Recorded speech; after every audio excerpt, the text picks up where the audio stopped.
Hey everybody, welcome back to another episode of Everything Horror Podcast with your host, Paul Dolsky. I'm Tessa Baker. And we got some guests tonight, which is also going to be a little bit different. They're our guests, but we're also Barry's guests, which Barry will get to in a moment. So, you know Barry as Sky High Gaming 28. You also know Lamont here as White Speed Sonic, or at least you should. So, guys, say hello. What's up? What's up? And Barry, yeah, I'll let you take over. So, guys, what's going on? Welcome back to my YouTube channel. I know it's been a while since I've posted a video or any content for you guys. Like I said, a lot of stuff's been going on with my work and personal things in life, so I've kind of put a hold on YouTube. But, guys, we are back on YouTube, and I am bringing you guys a new thing that I want to do on my YouTube channel. It is called Sky TV. And it's gonna be like this little mini talk show that we do, talking about everything, any topics when it comes to games, movies, music, anything that we can think of to get your guys' take on situations and bring you guys into the conversation as much as possible. So I'm pretty excited. So like I said, guys, in this episode today, we're talking about the best of E3, the best parts of E3 of this year. We've had a lot of good trailers, good things that we were all hyped up about, and there was a lot of things that we weren't really hyped up about. But then again, I guess we'll have to figure out. E3 is giving us nightmares. Yeah, pretty much as Paul Dolsky's channel or his podcast. Guys, make sure you guys, I will leave it in the description below with everything that has to do with Paul and Tessa and their podcast with everything horror. I'll do the same thing with you. So yeah, guys, so let's get into the topic. What is the first game we're going to be talking about today? Well, I thought we might start off kind of smoothly because I don't know about you guys, but I was pretty damn impressed with the Inpatient. Which, when I first saw that, I was like, wait a minute. Like, me and Tessa were both like, why did that Blackwood Asylum sound so familiar? Which, if you guys remember, Until Dawn, that is the place that you go through. Oh, okay. So is it kind of like, does it have any like sort of connections with Until Dawn, like story wise? Yes, it does. Yes, it does. It actually talks about Blackwood Asylum in its glory days. In its glory days, 60 before it years. became ruined. Yeah, 60 years prior to the Until Dawn. Until Dawn. So what we're gonna be doing is we're gonna be one of the victims of the asylum. And once again, whatever we choose can, I guess from what I understand, is decide our life or death. Okay. That's awesome, because to everybody here that knew, to everybody that's on the channel, on the YouTube channel watching this video right now, the Until Dawn series, you guys remember I posted it up. We beat the whole game on my YouTube channel. That was one of my favorite games of all time.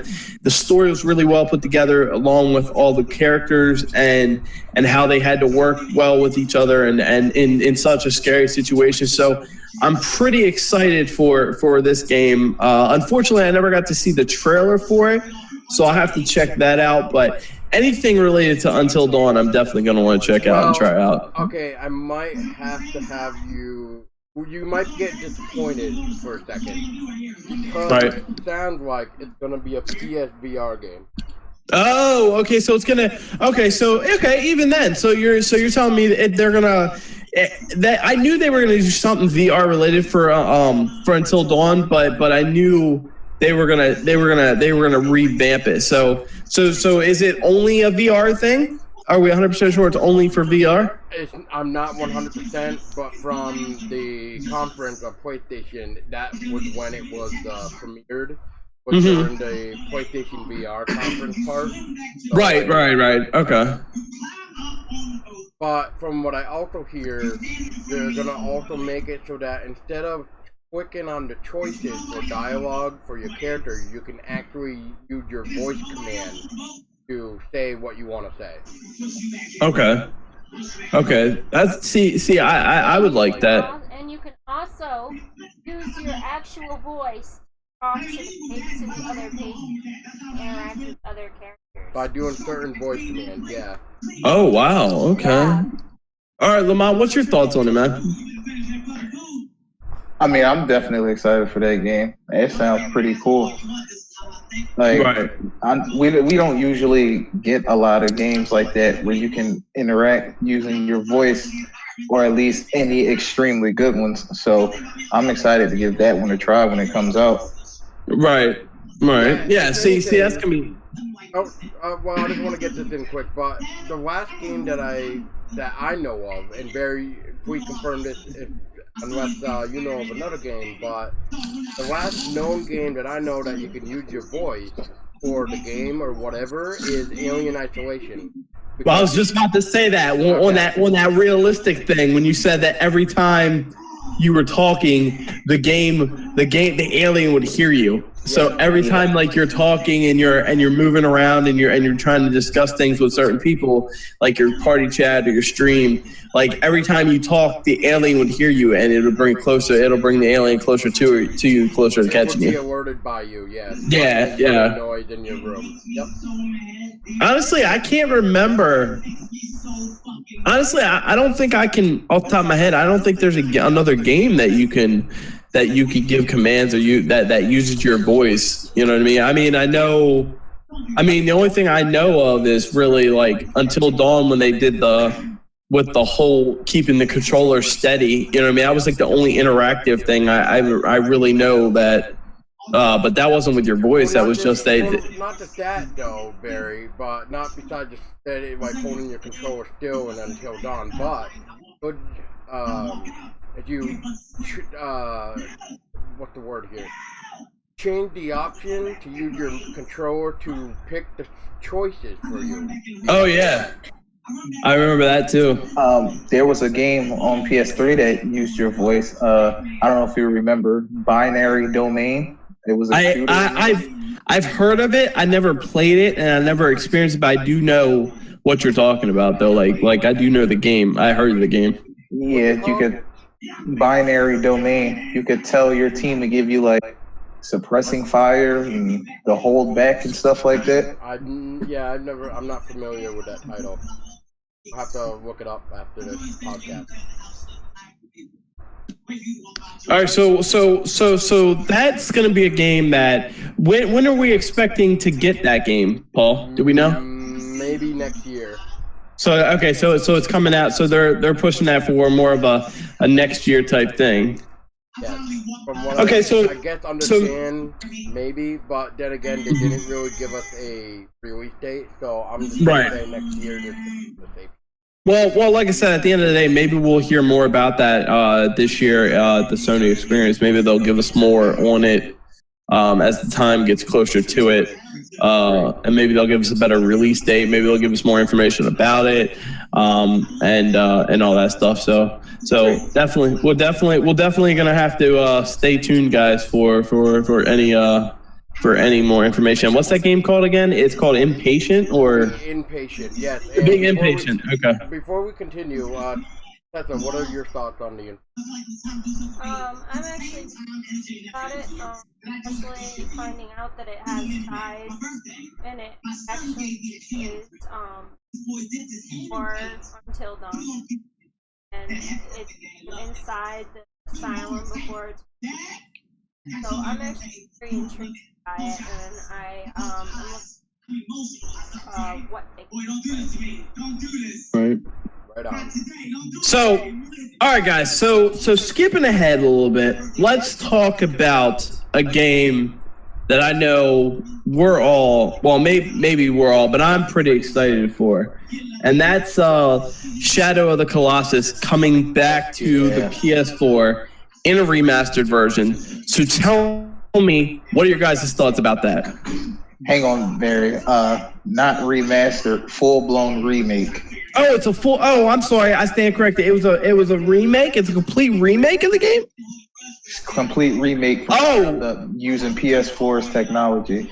Like they did with Crash Bandicoot. Okay, see, I didn't know. I thought it was a whole remaster, but Yeah, remake. See, I was just about to say the same thing because I've been reading everywhere. It's not a remake; it's a remaster. That's what I heard. That's what I thought I heard was it was a remastered version of the game. They were just remastering the game to the PlayStation 4 graphics. That's what I thought. That's what I was thinking too. So you're telling me it's a whole remake of the whole game?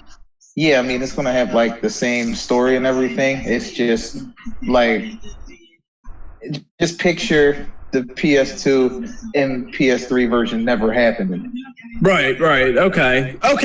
Yeah, I can see what you're talking about. Yeah, so it's a whole revamp of the game, like a whole new. They're selling the game all over again. Like they wanna see, and it's gonna come out like it's just coming out on PS4 for the first time. Yep. Okay, I can see that. Well, honestly, I'm pretty excited for it because even then, it being a PlayStation 2, PlayStation 3 game back in the day, the game for its time was really far out there, like advanced. You know what I mean? When it came to the fighting style and the story mode and how deep it took you into the game of playing it, it was very advanced for its time. You know what I mean? So I'm definitely excited for that type of game coming out because I want to see what they can do with it in a remastered / remake version on the PlayStation 4. So when I first saw the trailer for it, I was very intrigued by the graphics, like the overall like gaming environment, and I've honestly never played it, but it looks like something. It looks like something I will definitely try out. But based upon what I saw in the trailer, it definitely right, and it when I played it on PlayStation 3 and PlayStation 2, it was phenomenal. Like I remember playing that game for hours on hours. I think I beat the game like 4 or 5 times. I just enjoyed playing it so much. I then again I had that whole Greek mythology type thing when it came to killing the monsters and those beasts. You had to like even before like you killed them, the environment that you had to. And the stuff that you had to endure to go to get to those creatures and those beasts and those monsters. And then you have to, I like the fact that in order for some of the monsters, you actually had to climb on, like you had to climb up like mountains and big castle buildings and walls just to jump over to them. And then like, I think one of the ones that I enjoyed was you had to climb up. I can't remember the name of the monster, but it was one of those ones where you climbed up the whole scale of the building, and then like it was like in this big arena type thing, and there was like bridges across the arena that you had to like climb up and like jump on the creature's head as it passed by. Or so I enjoyed it so much, and to be honest with you, I think nowadays with the whole PlayStation 4 graphics and being 2017 and we've got all this technology and all this stuff, I really think that a game that was so popular back in the day like that is going to make a major comeback this year and or next year, whenever it comes out. But I think it's going to be phenomenal. I can't wait to play it. So Paul, what's your thoughts on it? I'll throw out there real quick that it was pretty lame for PlayStation to not give us release dates, but at the same time, they probably don't even know either. So that's probably why we never got a release date for some of these games. But then there is some games that we did get release dates for, but if you actually like go to PlayStation and pre-order or like some other site, it actually kind of says like December 31st, 2017, even though there had been a confirmed release date for some games. I did want to throw that out. But like you said, Barry, I used to play the PS3 one, and hearing about this new remake or remaster, whatever the hell it's supposed to be, I'm game for it. Right. Right. All right. So we know that Shadow Colossus, guys, is going to be coming out sometime this year. So let's kind of push away from this for a minute, and let's talk about this new game that I never got to see the trailer for. But Paul, you mentioned it to me, and it's called The End Is Nigh. What is that game about? Okay, well, How about we look up the best way to really explain it, Barry, is because for anybody listening, I think Barry is gonna also be recording trailers. So yeah, I'll edit stuff into this video. So so the best way I could really say to this is Barry just add in a trailer, because the trailer is making fun of people's screams.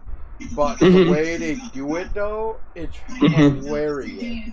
Right. Okay. But the game itself, oh man, it's like one of those old games, kind of like, did anybody play like Child of Light? Or I think I did. I believe I did. See, it kind of had like not like an RPG element, but it had like that old, oh god, that old like way of, you know, you gotta jump vine to vine kind of thing to get to the top. You gotta climb certain things. You gotta fall down and reach the next exit to the next stage. In a way, kind of like Sonic the Hedgehog, I guess. And mixed with like maybe Mario. Like I don't really know how to describe it that well. But I will say that if anybody interested, please check out Barry's video. He will probably add that trailer in so that way you guys see what I'm talking about. Right. All right, guys. So we've talked about a couple games so far. Let's kind of go back to a VR term real quick. Let's talk about Skyrim VR. What is your guys' takes on it? Are you excited for something like this when it comes to Skyrim coming to VR finally? I know somebody. I know, Paul. I know how you are with Skyrim. I know you enjoy Skyrim a lot. You've loved it for a long time. And I've played Skyrim when it was like on the PlayStation 3. I haven't actually got to sit down and play it on the PlayStation 4 yet. But when I saw the trailer for the new Skyrim VR, I think that's going to be something that I could play in the future. So, Paul, since you play Skyrim a lot, tell me what your thoughts are about the VR, and do you see anything that's good with it? Do you see anything that's bad with it? Let me hear your thoughts, bro. Okay, so first off, I just want to say that recently I ended up losing my Skyrim file that I had, which luckily I had an old save of mine, but unfortunately gave me back to 4 months prior. And so that means the 4 months that I have played is now all gone. And, oh wow. Yeah. So when I heard about VR, I was like, oh, is this going to be like an update to like maybe the remaster? No, unfortunately, that's the only thing that's kind of biting the bullet for me. That if I want Skyrim VR, I would need to pay another $60. But when I bought Skyrim on PlayStation 4, I got it last year for Black Friday for like $30. Okay. So you were saying what's my thought on the VR? If there's anything what's your thoughts on the VR, and do you think because it's coming to VR, do you think there's going to be any downsides of how you play the game? Okay, so I guess the best way to explain this or talk about this would be mention a couple games that I have played. Same with Tessa, who can help confirm this, because we have played quite a few different types of VR games. One game we played, which is like a little horror game, I guess, is an indie game called Weeping Doll. That game is very weird. You can't really move unless you teleport. and It's got a weird gameplay. it's just, yeah, everything's weird about it. Mm-hmm. Like, you could probably beat that game in like maybe an hour and a half. That's how short it is. Okay. Paul and I aren't necessarily the whole like teleport. Right. Which we'll Right. get to another game that would mention it in a minute about VR too. But then we played another VR game called like Dying Reborn, where you can physically move the character from like controller wise, not teleported. And that's either the It's like a Saw ripoff in a way, but not but really. Right. you can use a wireless or Motion controller thing. Yeah. Like the Move controllers. Yeah. Like, if anybody remembered PlayStation Move, like for PlayStation Oh, 3, I remember that. I used to play that a lot back in the day. me too. But Yeah. that's what you were able to use, is those ones. Right. But otherwise, there's other games where you can literally just sit down and just enjoy the view. Like, me and Tessa recently played one, which unfortunately we lost the data for that as well, which is the PlayStation VR World. One is called like Shark Attack, where you're like literally in a cage going down in the depth below in the water, and you get attacked by the shark. Oh, okay. That was pretty badass. Yeah, that was pretty cool. That sounds pretty cool. We also played together. We called that's a VR game called Foundation. Oh god, yeah. Oh yeah. That was really fun, and the environment was awesome. And like, experience is like you just reach out and touch A fish or whatever. Yeah, like that's how close they got to you. Yeah, because like you had to get close to them while trying to stop time in order to scan like their eyeballs or their fins or something that Yeah, you there's a lot of scientific involved in this game, but it was really very fun. good. It was really cool though. So Right. it was definitely fun trying to figure out what I needed to scan in order to like 100% my codec, I guess. You know, hey Barry, you know the like prehistoric shark called the megalodon, the Yeah. shark. Yeah, Well, I remember that. I had to help Paul scan one of those. And the actual like how big this fucking thing is in comparison to is ridiculous. Thing is like think of like Godzilla but a shark. Right. Like when you say that, I think of. I know this is probably a cheesy way, but I think of Jaws, but I also think of like Sharknadoes. You know what I mean? That stupid movie with the sharks. Big, like, You would think of stuff like that when it comes to that. yeah, So the megalodon is like 100 or maybe 1,000 times bigger than Jaws. right. The regular size shark is We're talking like fucking dinosaur size. Right. When it comes to that, all right, Lamont. Let me get your thoughts on it. What do you see? Did you play a lot of Skyrim, or did you play any Skyrim when it was out on the PS3 or on the PS4 at all? I've never played Skyrim a day in my life. What the hell? Oh, I know, bro. What are you missing, man? What are you missing? I honestly never. It never piqued you? No, I've never gave it a second look. I actually Right. So Paul, do we have a estimated time this game, the Skyrim VR is coming out, or is that going to be another one that they haven't announced yet? Let me double check, because I'm pretty sure I just saw it in the PlayStation Store, so I just want to double check. But just for a final verdict thing though, I just want to say is that as long as Skyrim doesn't want you to teleport, I'm all game. But if it has a teleportation system in order to move, gonna lose our interest. It's gonna lose my interest really bad. But okay, here we go. So Elder Scrolls Skyrim, we do not have a release date on it. When? Show me 31. That's not the right day. Yep, they always do that when there's not a release. Yeah. I know what you're talking about. Yeah, PlayStation does this. A placeholder. So that's why I'm just letting her know. Like, if you see that just means like that's to be announced date. Yeah, they have placeholder. Yeah, it's a placeholder.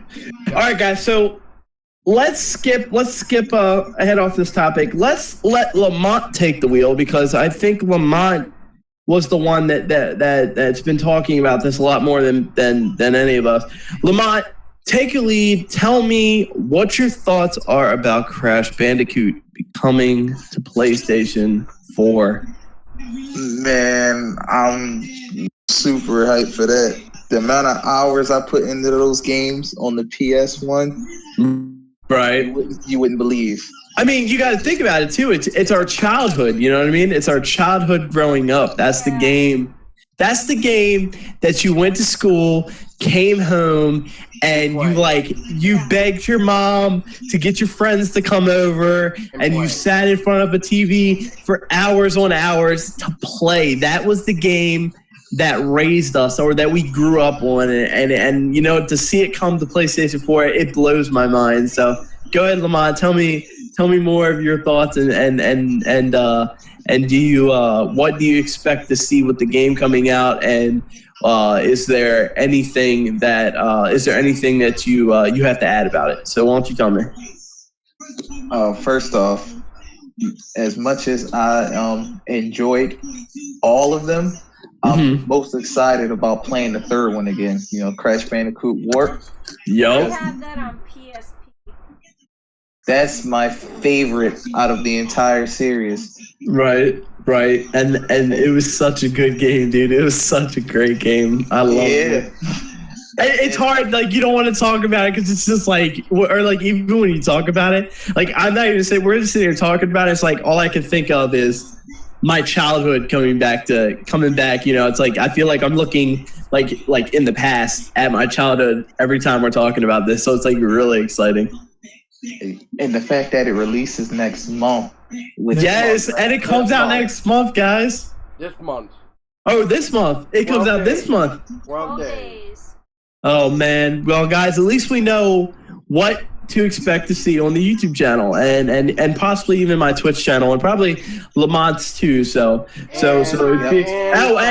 And Crystal's, or not Crystal's, and Tessa's and Paul's Twitch channel. They're going to be streaming it probably a lot too. So it's going to be, like I said, this is going to be a game. And I'm going to tell you right now, guys, this is probably going to be a game that I see us all being in party chat talking about. You know what I mean? Like, while we're playing it, I feel like there's going to be stories and things that we're going to talk about of our childhood, and you know what I mean, and the wild adventures that we all had playing this game. So like I said, so it's coming out this month, and you said in what, 12 days? June 30th. My birthday's this month. Yep, June 30th, guys. So if you guys haven't already heard, make sure you guys go pre-order your copy of Crash Bandicoot Trilogy. It is, like I said, it's coming out in 12 days, June 30th. So make sure you guys go get your copy and let us know what you guys are thinking and down in the comments below. But let's talk about a game that I know right now. I know Paul and Tessa and Lamont are both gonna kill me for right now, but let's talk about a game that I haven't got to play yet, but I actually just added it to my library, and that is Life is Strange. I have not played Life is Strange yet. I have not played the first one. I know, boycott me, slap me in the face, do what you want. Well, you disgust me, I know. All I'm gonna say is be careful what you say about that game because Tessa has not finished. Yeah, see, I haven't even played it yet, so it's like, we talk about it. I haven't experienced it. So like I said, I think this is going to be more of a game discussion for more Paul and Lamont, and maybe even Tessa, because she's played it. But for me, I can't sit there and say that I will. I've started it. I've had to Okay. restart it on a different console. I did have it. You do have it for PS3. Yeah, I have it for PS3, but I used it on PS4. Yeah. Right. So tell me what your Okay. guys' thoughts are. Lamont, you want to go first, or would you like me to? See, I don't want to drop any spoilers, seeing as how. Well, either way, I'm gonna play it. So. Well, so this is all I'm gonna say then. Like, I think maybe Lamont may agree with me, but all I want to really say is that be careful what choices you make. That's all. That's all I really want to say, because every decision that you do and make sure you look at everything. Like, before you even go to your main objective, go and explore. You need to explore, because there is a choice that is very important. Like, there's really quite a few important ones, but this one that I'm really trying to like not spoil for you. Very crucial because it involves a person. Right. And then on your choice, you can go either way. Mm-hmm. Otherwise, I'm gonna say Life is Strange almost made me cry. Like, So it's the game definitely touches your heart. Is that what you're saying? Yeah. Oh, It's No matter very what, emotional. it's a very emotional game. Okay. I'm almost 30 years old and I teared up. Yeah, ladies and gentlemen, everybody in the YouTube. If Go you ahead. played those Walking Dead Telltale games, like just think of making decisions like that, except way more emotional. Oh, yeah. Really? Oh man. Okay, so it's definitely going to be a game that I got to try out. And guys, to be honest with you, I'm going to pre-order my copy of the game, but I promise you, no matter what, actually, to be honest with you, what we might do for my channel is we might play Life is Strange to the first one, and then once we beat it, we'll lead into the second one. I think that's what's going to happen for me, because do we know, real quick, do we know, is the second one connected to the first one in any way, or is it a different side? So the next Life is Strange is called Before the Storm. I don't really want to know too much about it right now, but I can tell you what it is. So Before the Storm pretty much means this is taking place before the first game. You're playing as one of the other characters that you meet in the first one, but it's only a 3-part episode, which I found very weird. But if you buy the deluxe edition, I guess it comes with like a bonus episode where you actually play as Max Redfield, or whatever last name was, one last time. Okay. Yeah, so Lamont, did I pretty much nail everything? Yeah, you did. Yep. Okay, so yeah, definitely. so there's pretty much your explanation about Life is Strange. I mean, it's a roller coaster ride of a story, for one, and like I would say it's kind of sort of like maybe those coming of age stories, for like adults who are maybe just now getting on with their lives or whatever, like since they're in college and stuff. You can also treat it like a TV show, like where you watch one episode and immediately want to know, like you really want next week to come. But in this case, since it's all out, you don't have to wait. But in our case, unless Vermont, you waited for all the episodes. But I mean, I waited, and I mean, I just couldn't get enough. I was just like, when the hell is this next episode? Like, I need to keep playing this. Yeah, it's exactly like that. Exactly like that. So do we have a timeline of when August 31st is when the first episode of the upcoming new Life is Strange is coming out. Okay, so August 31st, guys. So guys, if you guys have played it, and you guys do want to play the second one, make sure you guys get your pre-order copy of that. Okay, so let's talk about let's kind of revamp this whole thing real quick. Let's talk about Kratos and the new God of War game. Oh, hell yeah. What? Paul, did you and Tessa, did you guys ever play God of War growing up, or was that a game that you really didn't? This chick right here has played them all to date. I played some of them, not all of them. Except for the newer ones of how Kratos has changed. I definitely played like The God old of ones, War the 1, 2, originals. and 3, and this and What was that other one? What it called? Ascensions or something? Ascension. Yeah. Yeah. I'd never played that one. Okay, so what is everybody's thoughts of the fact that they're kind of going away from the whole Greek mythology thing for this one? No. They are. They are sticking to it. Kind of. They're not. It's not like all the other ones though. This one's got like. Right. It's Norse mythology. Yeah, it's like. Yeah. Yeah, it's more of Norse mythology. Yeah, so and because now to anybody who saw the trailer, in this one we see that Kratos has a son. So in this one, I'm surprised he ain't got more than one. I know, right? You know, Kratos. I'm pretty sure Kratos was a player back in the day. You know what I mean? If you played those games, you can literally make him have sex with other women in the game. Yeah. Well, So honestly, what's everybody's thoughts of it? You can have sex on the boat. What game was it with God of War? Was it the first or second one where you could literally go in a room and bang a check by pressing buttons to like get points or whatever? All of them. Yeah, I was just saying that sounds like all of them. All of them. Even the ones on PSP. Yeah, he got a lot of tail in them. Of course he did. But I love the graphics.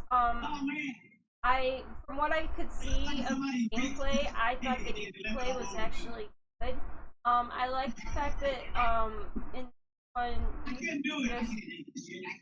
son, you know, having Kratos teach his son the ways of being a warrior. So I thought that was pretty neat, and I made me want to play it more because it's kind of like where this story goes. Well, God of War for me was another series that I grew up on. You know what I'm saying? That was another series that, you know, I would come home after school and play. It was just something because, you know, in school, one of my favorite subjects was history, learning about the Greek mythology, learning about all this cool stuff. And then for them to put it in a game, and in an iconic franchise known as God of War with Kratos, it was something that I was excited for, and I had so much fun playing it. That was a game that I was playing by myself. I wasn't playing with a lot of my friends. It was just I'd come home, I'd play it. Those are the games that I kept to myself with and played. And I was really hyped up for the newest ones that kept on coming out. So, like I said, God of War for me, it definitely is going to be a must play for me because it's going to bring back my childhood. And of course, Tessa, with you two, you're most likely going to play it. Paul, do you see yourself playing it, or do you see yourself having to find out more information about it? I was just gonna say I'm probably just gonna watch Tessa because I think I've kind of grown out of that type of thing, unfortunately. But it does have my attention, which is funny because it's almost like me gonna say like I'm waiting for Tessa to be done with like Tomb Raider, the Rise of the Tomb Raider. Great game. Myself, well, borrow it and play it. Phenomenal. Even though I'm not really a big Tomb Raider fan, but I mean, watched me play, a good chunk of the game and found it very interesting. Yeah, I was actually wanting to play a lot of the stuff that you can do in the game. Yeah, Tomb Raider was just a phenomenal. I was a Tomb Raider. That was another game, especially on PlayStation 1 with the whole first Tomb Raider game ever came out. That was a game that I grew up on. I've also grown up on the Tomb Raider. I've played the most.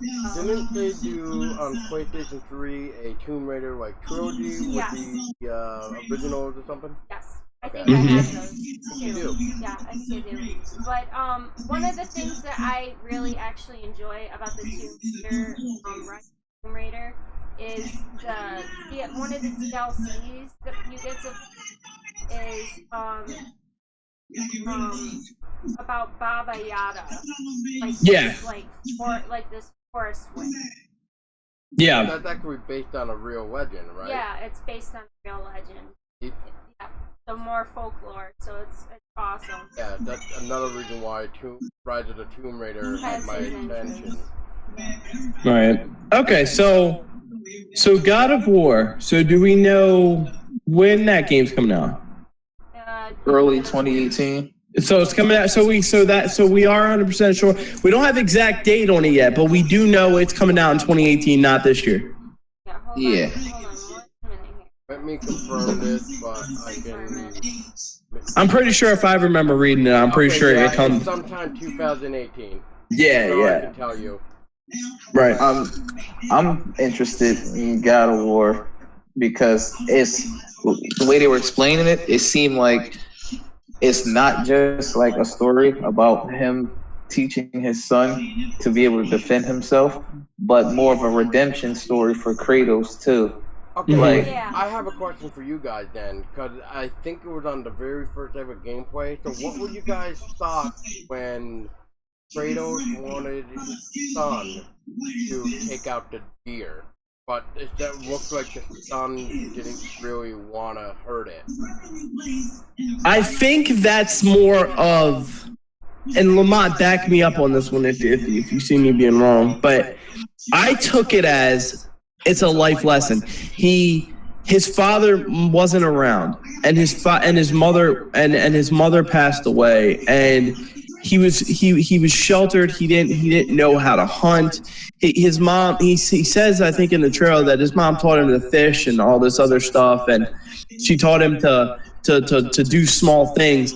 But I think, she took when he was trained, or when his mother was teaching him things, it was more of a mother's way of saying, hey, this is what you can do. You know what I mean? And I think Kratos, being the warrior and the role model and the killer that he is, he wants his son to step up and to become this fierce, warrior like him. And I think he's training him. And when I saw the confrontation, I know when I saw Kratos, go kill us a meal, I'm hungry, go kill the deer. And the son, he's like, oh, I can do that. And it scares it off. And then all of a sudden, when he actually sees it, it stops you right then and there when you see that the deer, he hits the deer, and then you see the deer suffering. I think that's his mother coming out on him. And Kratos, when it was, they did it together, killing the deer off. I think it was Kratos had a moment there with his son, and it was, hey, look, I know, you miss her, you know what I mean? But life is gonna move on. I'm gonna teach you to survive. And it was just I think it was a very nice way to end the trailer, because it showed you that moment.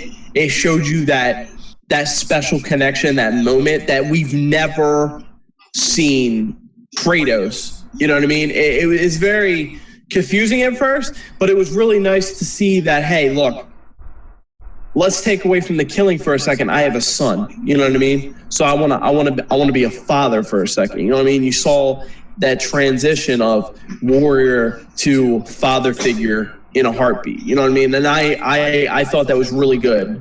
So Lamont, what's your thoughts? What are your thoughts?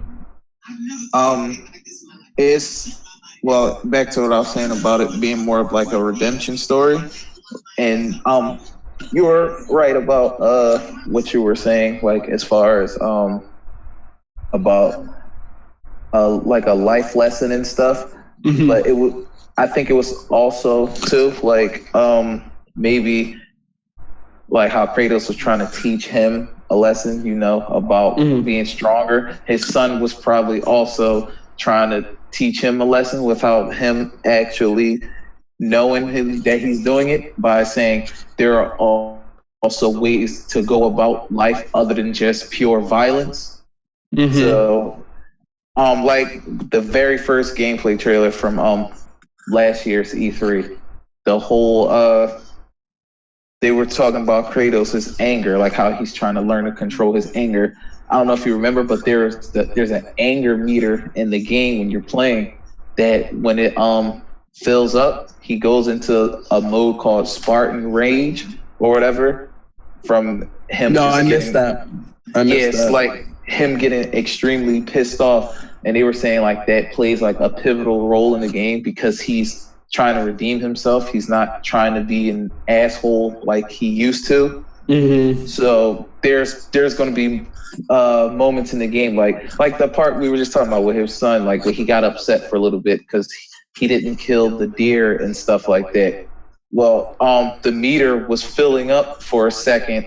Like maybe if you guys go back and watch the very first trailer, but like he caught himself in the middle of him getting angry, and he calmed down, and like you could see like the screen maybe turning red a little bit, like he was getting angry, but then it slowly started to go back to normal as he calmed down. So I'm thinking like maybe you know, like I don't know how to really explain it, but like, you know, as far as his anger and whatnot, like maybe there'll be choices in the game that, you know, that it'll come down to certain moments where, all right, is it okay to be angry right here, or, you know, save it for another point in time, you know, something like that. Kind of like choose your own way of treating the kid. Like, do you want to be a good father, or do you want to be an angry father? Yeah. That would be cool. All right. So moving on from that, guys, great game. Make sure you guys pick it up. 2018. I'm really excited for it. So let's for a second, Tessa. I know this is you. Paul, to you if you played this game, and I know Lamont, you've played this, and this is my favorite series of all time. Let's talk about the DLC for Uncharted. What is everybody's thoughts on the Lost Legacy? Wait. Did you just say DLC? Yeah, it isn't. This is the first DLC for Uncharted 4, The Lost Legacy. Yeah, but they're also selling it as a standalone title because it is a separate story. It's so it's DLC, but it's a whole separate game. Yeah, it's DLC, but it's a sequel to Uncharted 4. It takes place after the events of Uncharted 4. Oh, okay. See. Everybody's been calling it DLC. I didn't know it was getting sold as a separate game. Yep, it's a separate game for $40 that you can pre-order right now, and we're looking at a August 22nd release. Yeah. So what's everybody's thoughts about this? What was everybody's thoughts about the first time seeing the trailer? Like at first I didn't know what it was. I didn't know what it was until I saw Nadine and then Chloe. I didn't know. So what's your thoughts? Is it something that you're excited for? Do you think it's not going to be the same because it's not Nathan Drake? What is your guys' opinion on it? I would like to hear it. Go ahead.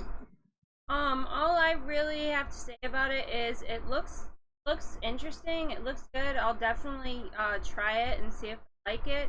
I like the fact that they used character, even though with games like Uncharted, like you're used to like the main protagonist Drake. So it'll be interesting to see a female protagonist.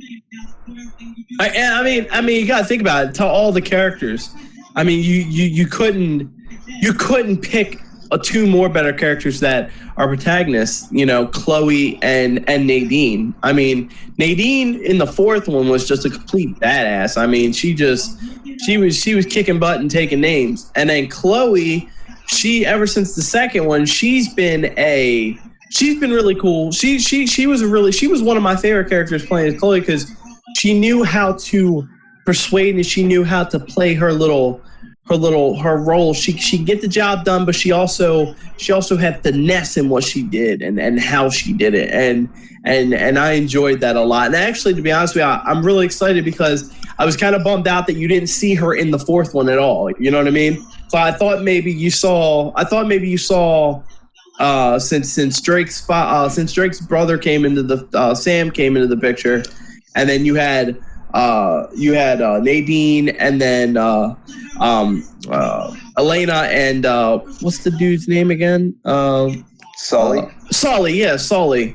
I don't know, for some reason it was really cool to see them all together, and then you knew that this was going to be the last Uncharted with Nathan Drake. So I thought that you would see them bring Chloe back, but honestly. So everybody's saying that it's a very good game, or you guys are excited playing it, right? I think I am. Yeah, I love Uncharted. Yeah, I love Uncharted. I still have to play through the Uncharted series, but from what I've seen, watching trailers and gameplay and stuff like that, it's definitely on my list of games that I'm going to be playing, or series I'm going to be playing next. But I'm working on trying to get through the Evil Within and finishing up Rise of Tomb Raider, and then probably take on Uncharted, that I can focus entirely on that. Right. Paul, what's your thoughts of it? To be honest, I'm not really into Uncharted. I've tried playing. I did play Uncharted 2, whatever that was. I can't remember. A Thief's End. Okay, yeah. Or Among Thieves. It was Among Thieves, not a Thief's End. Among Thieves. Right. Among Thieves. Uncharted 2, Among Thieves. I did play that, and I don't know. Maybe it would just be I couldn't get into it because it just reminded me way too much of Tomb Raider. So I don't know if it made it feel like it was ripping it off. I'm not sure. I just know that it took me a while for me to beat it. Kind of like with Assassin's Creed. There was one Assassin's Creed 3. I had to literally force myself to beat that game. That's how terrible I thought Assassin's Creed 3 was. Kind of like I had to force myself with Uncharted 2. But just for shits and giggles, one thing that I thought was really weird is that on Assassin's Creed 3 DLC, when you had to go against George Washington because he became king, I thought that DLC was great. If that was the main game, you going after George Washington, I think I would have liked it more. Right. Well, I like the fact that in the fourth one, you had everything. Like, the first one was, what was the first? The first one was the Lost City, pretty much. El Dorado, which I liked. And then, what was the second one was, Shambhala, right? Shambhala, the Tree of Life. Yeah, the Tree of Life. And then the third one was, the City of Gold, right? It was, it was the Lost City. Yeah, the Lost City, which was supposed to be made out of gold. And then, but I like the fact that they went from all those to a straight pirate hunt. You know what I mean? In the fourth one, I thought there was no better way to go out than a pirate hunt. You know what I mean? With Captain all on greed. Yeah, we got all on greed and Captain Avery and all this other stuff. And I thought that I like the fact that you saw the 12 pirate captains. And then what I'm gonna tell you, my favorite part of Uncharted 4, and I'm just gonna say this real quick. And I know maybe you guys have a different favorite part, but with me was the fact that they got into the pirate Topia, and you saw all the pirate lords poisoned at the table. Yeah, I thought that was really cool that they put all of it together, and then you notice that Captain Avery and Captain Tui or Captain Two was those two were fighting it out for the treasure. So I thought that they did really good with it. I think the DLC, honestly, I rated Uncharted 4 definitely a 9 out of 10. Only because there was a couple things that I wanted to see in the fourth one that I didn't see in the fourth one. But overall, 9 out of 10, great game. Still, in my opinion, I would definitely play it again. So I think this DLC is definitely going to be a DLC that I see myself playing. And do we have a release date on this? For Uncharted? Yeah. August 22nd. Okay, so August 22nd, guys. So if you guys enjoyed the Uncharted 4 and you guys want to check out the DLC, make sure you guys go pre-order your copy today. Paul Tessa. So Paul Tessa, this one is for you because the next two is for you because I didn't even see this trailer. What is Hidden Agenda? You want me to? Okay, so Hidden Agenda caught our attention in a way, but we're still trying to figure out if we're interested in it because, I mean, don't get me wrong, it looks cool, but then again, we're wondering if you can only play it as a couch thing. And what I mean by that is, so Hidden Agenda, you're pretty much a police detective. And at certain points in the game, you have to make a decision. So this is called, I forget what they just called it. It was like PlayStation, oh man. Everybody was playing right, on their phone, yeah. On their Android. I don't remember what it's supposed to be. Oh, like PlayStation Tap or something? I don't remember. We'll just say PlayStation Tap because I don't remember. But pretty much you just use your phone to vote on what to do for your choice. So the more votes on a decision, that's what your detective is going to do. Right, okay. Yeah, like that. So pretty much the only thing that's really, I guess you could say, not making it 100% sold for me is if you can play with your friend, you also do it online, or is it only a couch-only game? Right. I can see that. I can definitely see that. Well, and we'll definitely have to. I definitely think we should definitely check it out some more. You know, get some more information on it. Like I said, it could be it might just be a game that you play every once in a while. You know what I mean? If it looks interesting. So, do we have a release date on that, or is that more of a 2018 thing too? I want to say 2018 because I don't think I've seen anything on that.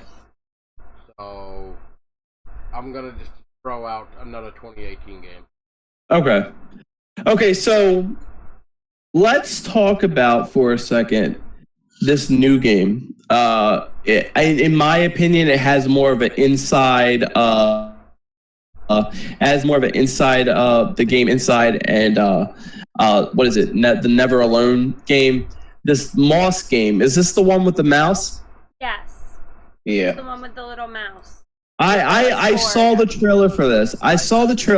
And I was very I didn't know what to think of it, but it definitely caught my eye and I was very interested in it, even though I didn't know what it was. So to Paul and Tessa, explain to me, what is Moss? Moss is about this little mouse that goes on like an adventure, and he has like this sword, and it's pretty much like a mouse warrior or something. Just going around killing people like spiders. Okay. And then near the end of the trailer, you run into a snake as like a boss. Or some type of boss. And we all know that mouses and snakes don't mix. No, they don't. I took it as it also maybe this is the wrong way to explain this, but I also took it as it reminded me of Little Nightmares with the big fat people and the little guy. because you saw like on certain things, like because he's this mouse, you saw like these doors were super humongous, and I is there, besides the snake, are there like big, like, are there people involved too, or is it just more of like animals related with the whole what you're to encounter while playing this game?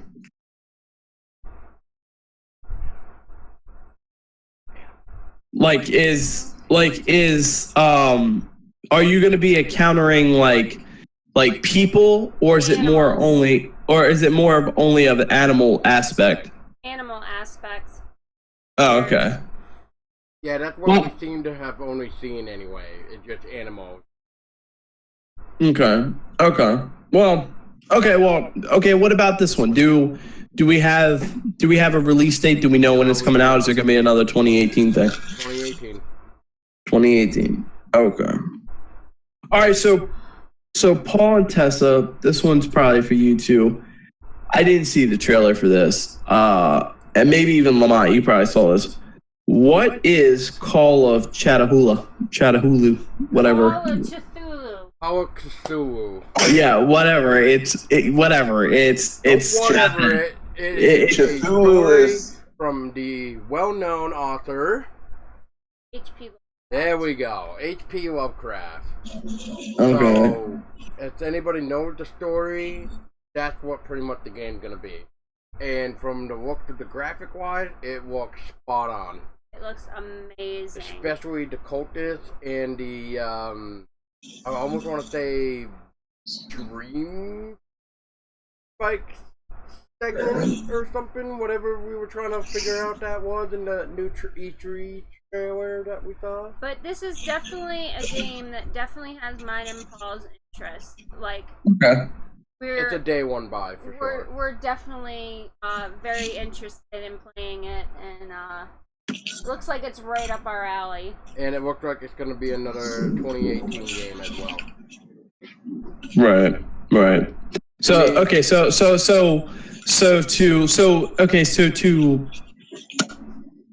I don't want to say so. Okay, so to people that don't know what the story is, like give us a small brief of explain where the origins of this game comes from and where it leads off. To somebody like me that's never played it, explain a little bit to me so I can understand. I should have fucking story.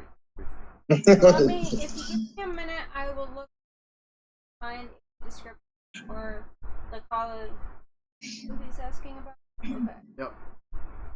Okay. And I will give you a brief. So talk about something else first while I look.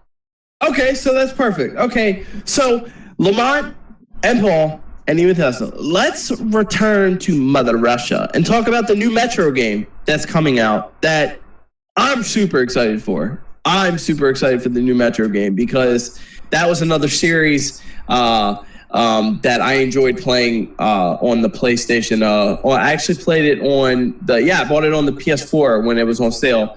I bought the Redux version, so I got both the both Light and the other one. And I played on both and I enjoyed them both. But what's your guys' thoughts on Metro, and is it going to be a game that you guys are going to be playing this year? I think it's pretty cool. I'll probably most likely be playing it. I've had the other two back when they were on PS3. Right.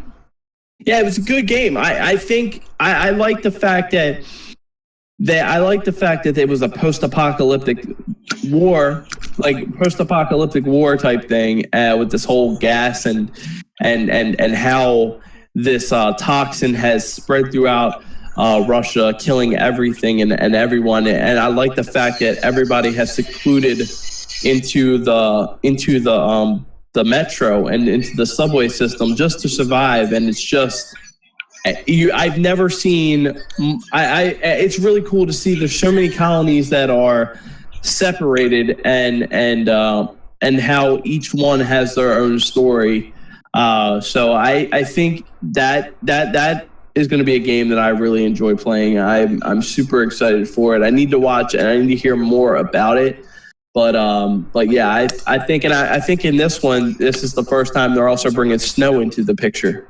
If I remember hearing it right, I think snow is going to be a key element into this Metro this year, or in this version of Metro. So hopefully I will. Hopefully, I think I will enjoy the game. Hopefully, so. Paul, what about you? Is Metro not a game that you played, or do Yeah, I you? played Metro. I actually want to go back now and replay them because I actually never got a chance to beat them, unfortunately, because of the fact that something else I think caught my attention and I kind of went away from it. So Kind of leaked, like kind of went away. yeah, so unfortunately I never got a chance to actually finish it. But let's go back to Call of Cthulhu for a minute, and we can tell you a little bit more. So Call of Cthulhu is a game that's inspired by H.P. Lovecraft's work. For how much Lovecraft has inspired eons of worth of horror with endless tendrils of influence creeping every medium, video games have been surprisingly lacking. But the game itself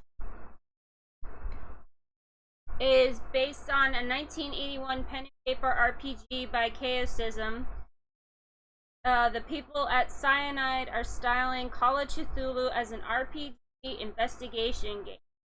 Now, what that means is a bit complicated, but fans of the original will be familiar with the focus of the story over combat. Monsters are few and far between. Influence found if you look hard enough and know what to look for. Just be careful, as secrets cover might cost you your sanity. Translate this into gameplay terms.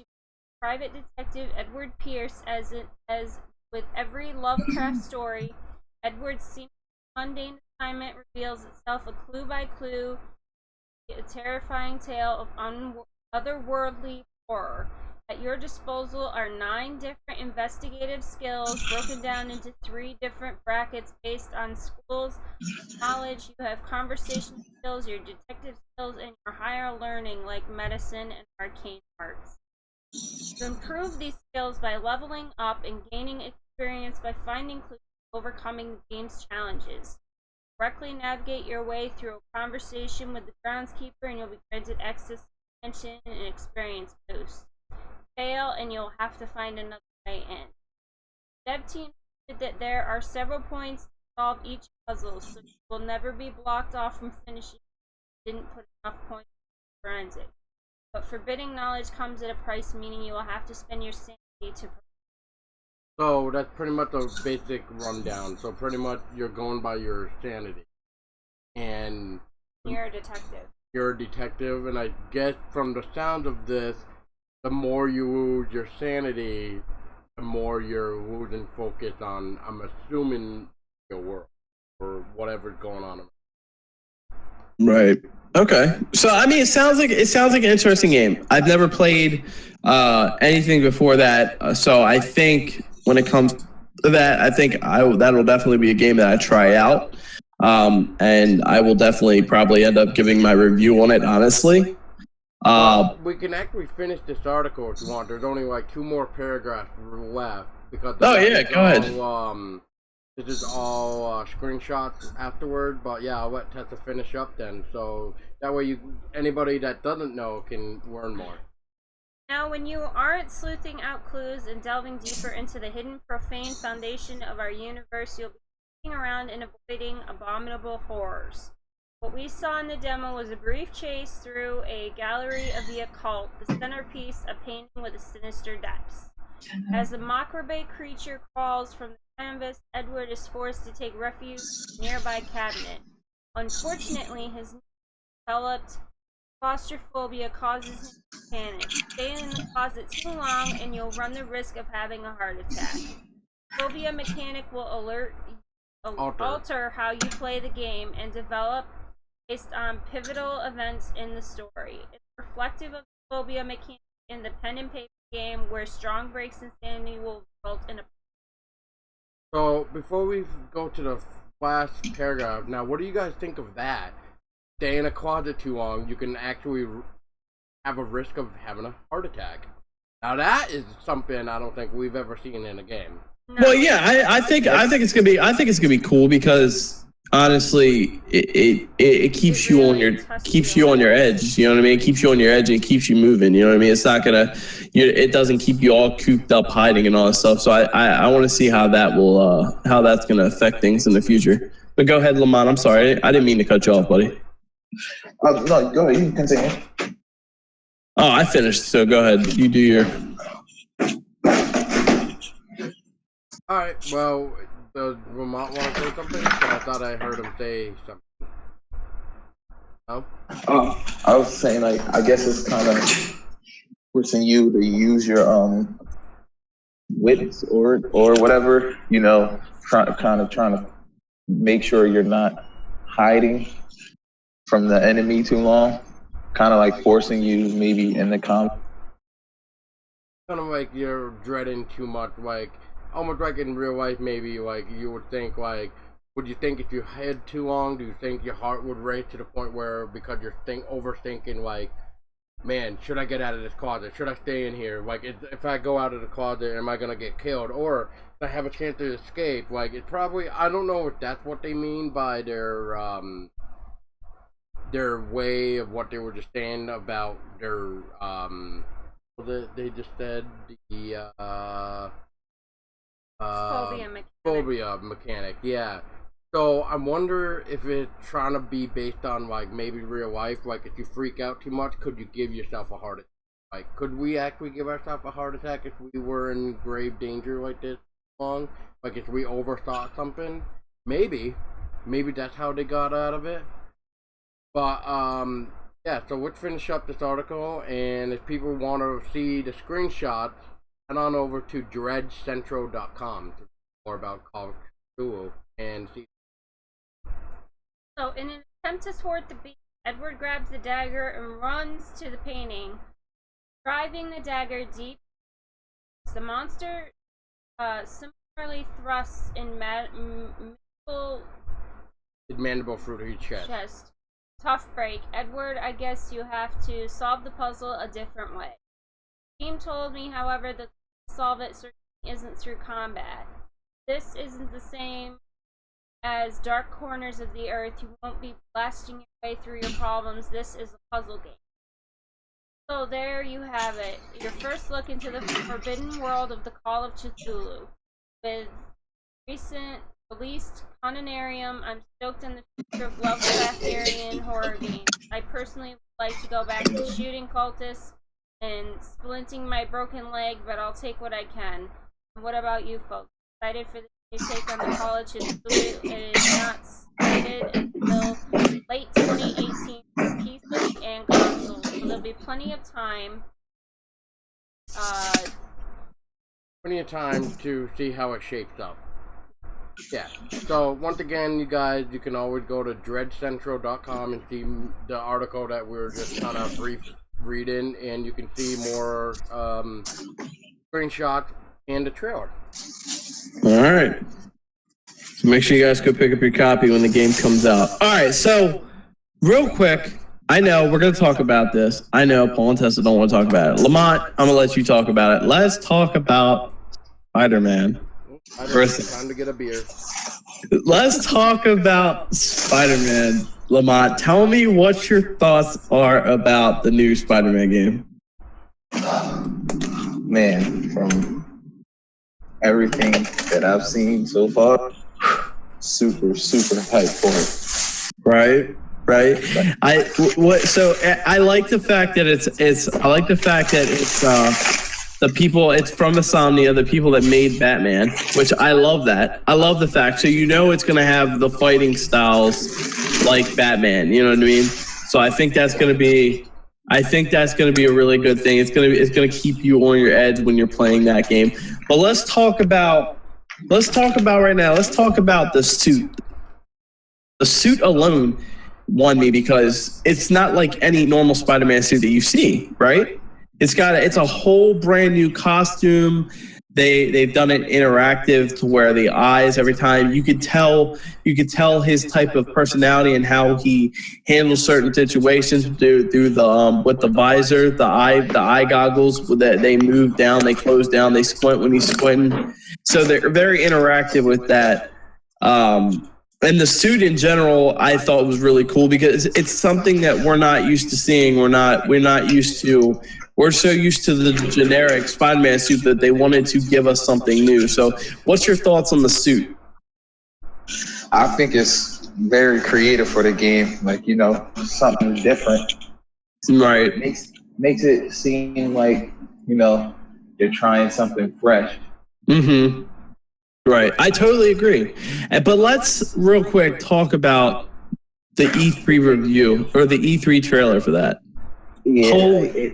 It blew my mind. I thought that I was watching a movie the whole time, man. Like, I've never been so drawn in. I mean, don't get me wrong. I'm 24 years old.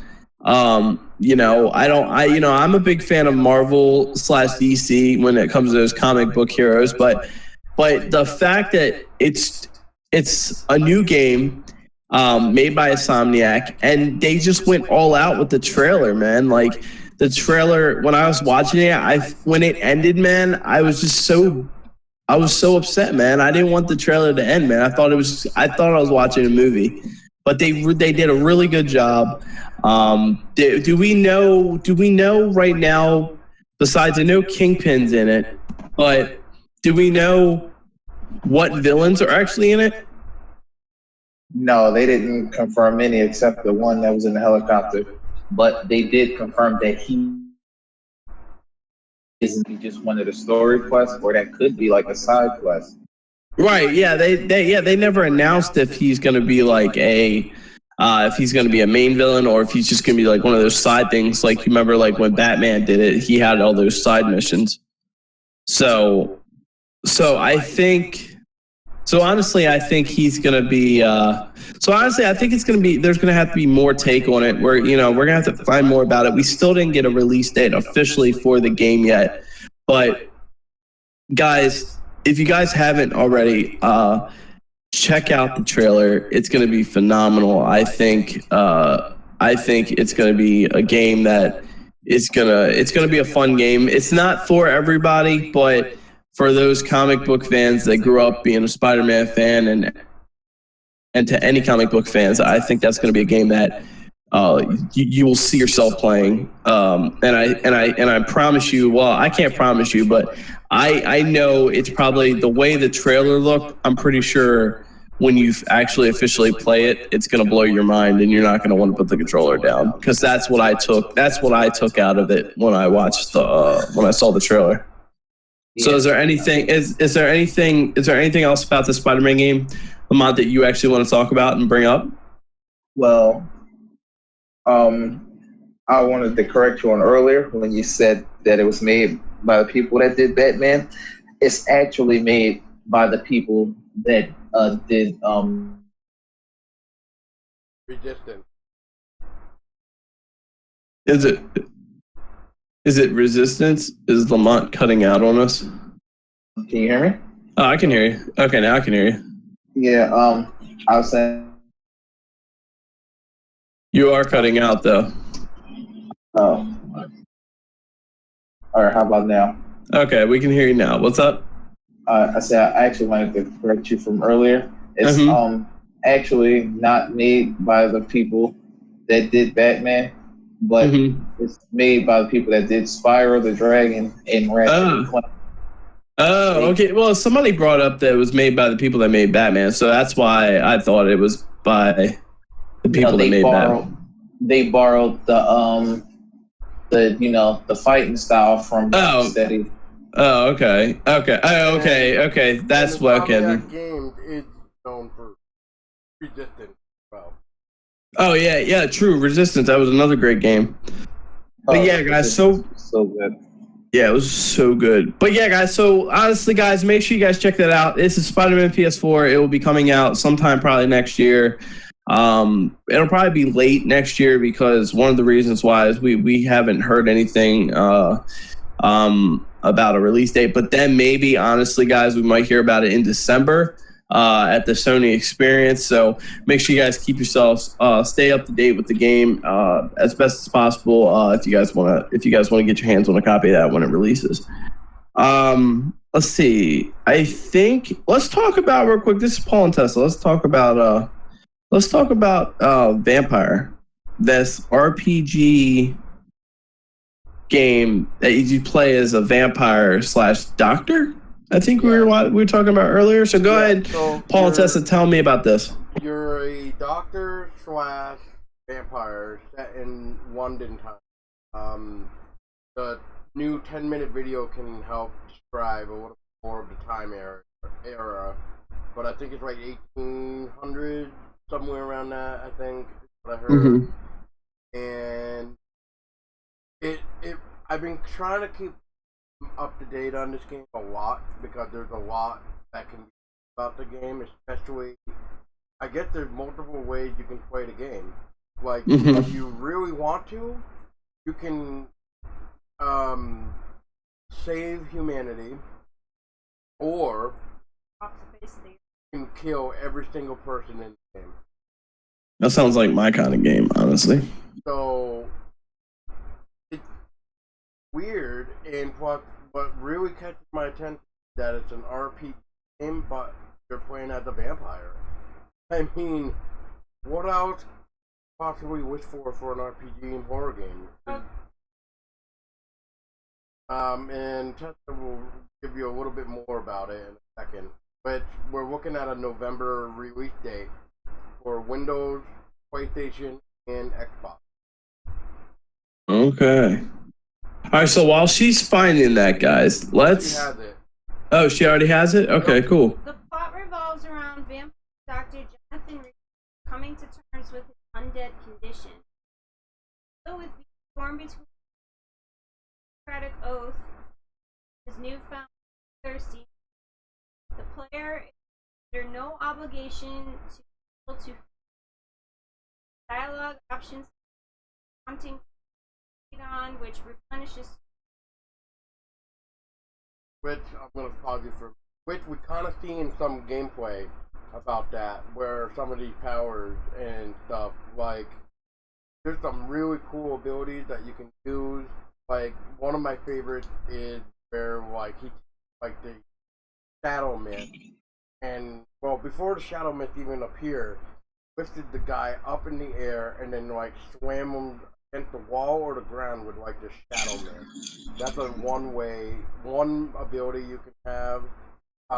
There is another type of gameplay that you see where, like what Tessa was saying, I believe, where like it's certain dialogue and control other people. And what I mean by that is like there's one part where you're trying to get a hold of this one guy for I believe like a mission. Right. And you can control him to walk with you to like a safe area, and then you can feed on him. Right. Okay. Well, I'm really excited about it. Honestly, I know we were before this episode we watched some stuff on it. Yeah, and just so I can confirm, it is 1918 London. During the Spanish flu epidemic.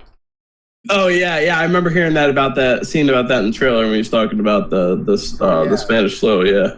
Yes, and one of the I want to say I guess abilities. I don't know if that would be the right term, but I will say ability, lack of knowledge, I guess. But right, you are able to tell if somebody is sick or healthy. And you can weed them out on that if you want to feed. Oh, that's interesting. Yeah, I think that is interesting, honestly. And then Tessa here just gonna finish up the little paragraph here. Weapons and super are while combating enemies. The fixed open world district, all amenable to destruction should the average health of its citizens. And like Paul said, Vampire is based in London during the Spanish flu pandemic. Research by traveling to London and the visuals actual reference in mind. So, It's a third-person point of view. Yep, and you can have your own skill tree, level up certain skills. From Right. what I understood.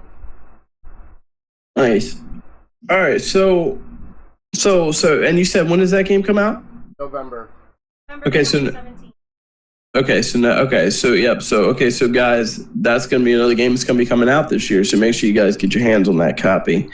All right, guys. So I think we got a couple more games to talk about. I think one of them is Wolfenstein 2. What's your guys' thoughts on that? Did you guys enjoy the trailer? Was it everything you wanted it to be, or do you think that they left some stuff out from the first one? What's your guys' take on it? I've never gotten into Wolfenstein, but I think the first one, well, the last recent one was pretty good from what I played. Which one? Right. The New Order or the Old Blood? Both the main game and the DLC. Oh, New Order then. See, I played the New Order, but I never played the DLC with the blood. I never played that one, so I don't. It was actually a standalone game. Yeah, so I never played that one, but I definitely played New Order, and I enjoyed playing the New Order. I thought it was a really good game. Oh yeah, I enjoyed that game. So I think maybe before the game actually comes out, I'm definitely gonna have to pick up what's the one, the DLC or the separate game? It's what's it called? The Blood or the New Order? The Old Blood. Yeah, I need to pick that. I need to play that before I actually play the second one that comes out.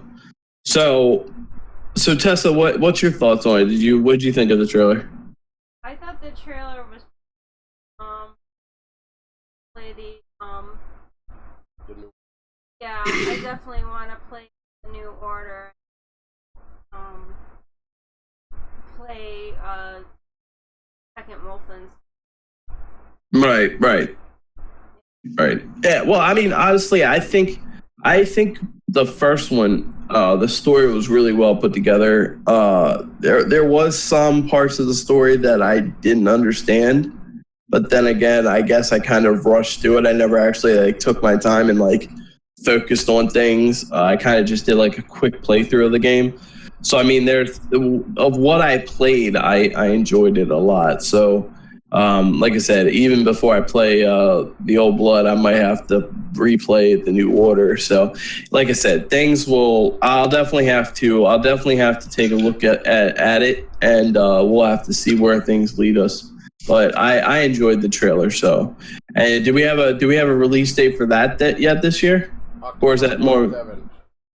October 27th this year? So that's when Wolfenstein 2 comes out, guys, so make sure you guys also check that one out.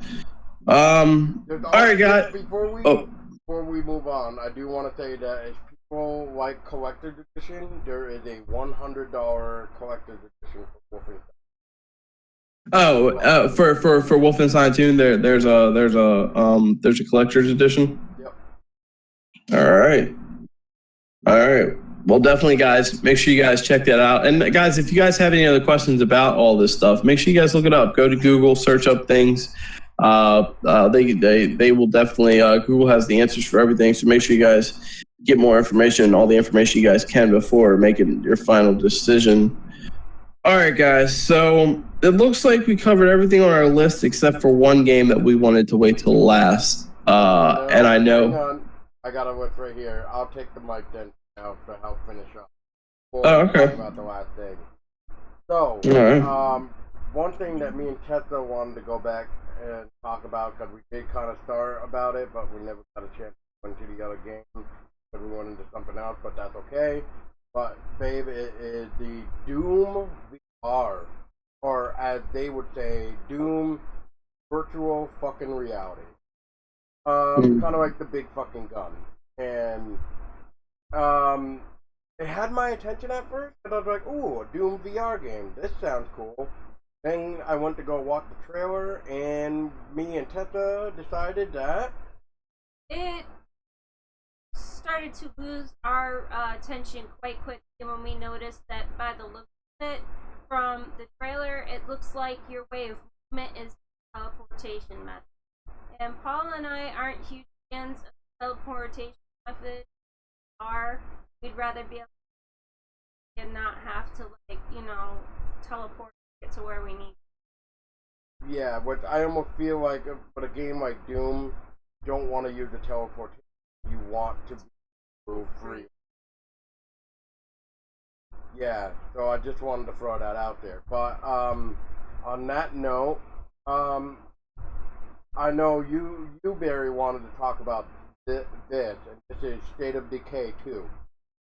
Yeah, State of Decay 2. I think the second one, I watched the trailer for that today, guys, and State of Decay 2, guys. Unfortunately, I thought it was going to come to PlayStation 4, but honestly, I saw that it was more for Xbox and it was coming out on PC. So, knowing me, I don't have an Xbox One, but I definitely will pick it up on PC to play it. I definitely will see myself streaming that game. It looked so good compared to the first one. The first one was still a phenomenal game. It's pretty much, anybody that doesn't know what State of Decay is, State of Decay is a zombie survival horror, it's a zombie survival game.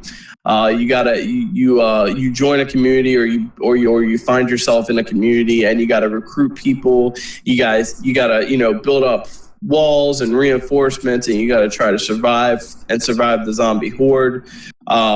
You also lose people in the game, and as you lose people, you do find more people later on down the road, depending on the choices you make and everything, which I really enjoyed the first one. So the second one is definitely going to be a game that I can see myself playing. I can see myself playing and enjoying when the game comes out. So definitely, guys, if you guys haven't checked it out, go check out the State of Decay 2 trailer. I think for me, I watched there was like a 15-minute video talking about the game, talking about things you could do with it, and it caught my eye. And to anybody that knows me, I'm a sucker for anything vampire related, or not vampire, to anything zombie related. So I think that's definitely going to be a good game to check out and to play. What about you, Lamont? Did you see anything on State of Decay, and what's your thoughts on it? It looks pretty cool. I mean, I haven't played the first one, seeing as how I don't have an Xbox, but I have a friend who plays it, and from what I know, it's a pretty good game. So it looks interesting enough. Since I know he has an Xbox and he'll be getting it, I'll most likely give it a try. Yeah. Paul, Tessa, what do you guys think of it? State of Decay? Yeah, State of Decay 2. I don't know. I mean, usually if I can't play it, I don't really like to get into it, but I guess from what I've seen, it looks cool. I guess. Mm-hmm. I mean, babe, what about you? Yeah,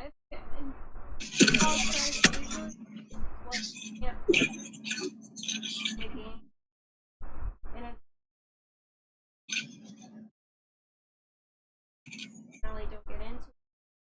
It does look really interesting, kinda. Yeah, it kind of reminds me of 7 Days to Die. Yeah, it has that feel to it, except for it's not like it's not crafting things. Which I enjoyed Die, and I know Paul and Barry do. Oh yeah, I love playing me some. Play it together, so it's definitely to Die kind of feel. Right. So while we're talking about zombies, let's kind of roll over to a game that we know is coming to PlayStation, and Lamont and Paul know this game. Let's talk about Days Gone. What is everybody's thoughts about Days Gone? Is it definitely going to be a game that you see yourself playing? I definitely see myself playing it. I think it's going to be really cool. Day one. Oh, dude, that hands down day one for me too. When it comes to that game, the story mode looks really good. We saw more of the story mode, or we saw more gameplay of it at this year's E3, guys. You guys saw how I think the gameplay of it was he was rescuing. Use the zombies as way active. Yeah. To one of his crew members. So you saw the ways that you use the environment and the zombies. You can actually use them. They are highly dangerous, but you can also use them to your advantage too. So I think that's really cool. Let's just talk about the graphics, guys. The graphics of the game just look phenomenal for being a post-apocalyptic world. I think this character, I don't know much about the character, but he does seem like a total badass, and he does seem like the type of guy that you can see surviving an apocalypse like this. So Lamont, why don't you tell me what your thoughts of the game are, and see if you can explain the game a little bit better. Well, so far they've only revealed 2 things about the main character: his name and that he's part of a biker gang, or should I say used to be before all this went down inside the game. But as far as what I've seen from this year's E3 and last year's E3, it just looks really, really good. I'm excited for it. It kind of gives me like a Walking Dead / Last of Us type vibe from it. Because seeing as how you're not just dealing with those zombies or whatever they are, like as you can see from the latest trailer, there's actual other humans getting in the way of stuff too. I guess sort of their way of trying to fight for survival too by stealing from other factions or whatever. Mm-hmm. But yeah, as far as that game, that's probably going to be a system seller in itself. So I'm super excited for it.